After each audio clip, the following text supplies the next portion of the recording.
সেদিন শেষবার যখন দেখা হয়েছিল, তোমার পরনে ছিল ঘিয়ে রঙা শার্ট আর রংচটা ধূসর প্যান্ট, আমার পরনে ছিল খয়েরি কামিজ।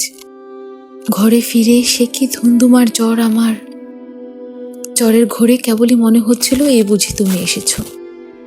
আমার কপালে তোমার হাত। তপ্ত দু চোখ খুলে দেখেছি মায়ের মুখ। সে মুখে চোখ জুড়িয়েছে, কিন্তু বুকটা জুড়েছিল হাহাকার। তারপর সেই ঈশ্বর বসু গলির পথ মারাইনি বহুদিন। গুনিনি ক্যালেন্ডারের দিন, মাস, বছরের হিসেব। তবুও দেখা হয়ে গেল পাক্কা 10 বছর পর। এবার তুমি নীল লাল চেক শার্টে ভীষণ কেতাদুরস্ত, আমি সবুজ শাড়িতে চেনা রাস্তায় ভীষণ অচেনা হয়ে। এখন আর বুক ধুকপুক করে না জানো।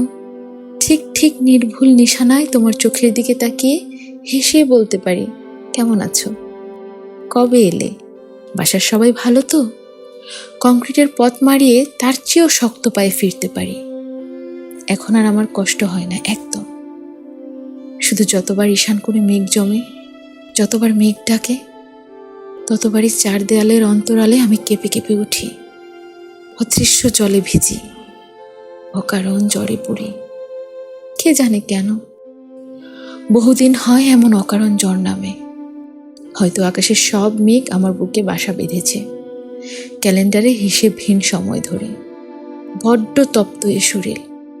আকাশের সব জল ভরা মেঘও কি পারে তোমার মতো বৃষ্টি নামাতে?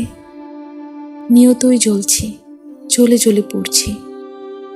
ফেরার রাস্তা বদলে গেলে দেখে যেও কেমন করে আকাশ জ্বলে খাক হয় হৃদয় জোড়া উনুনে।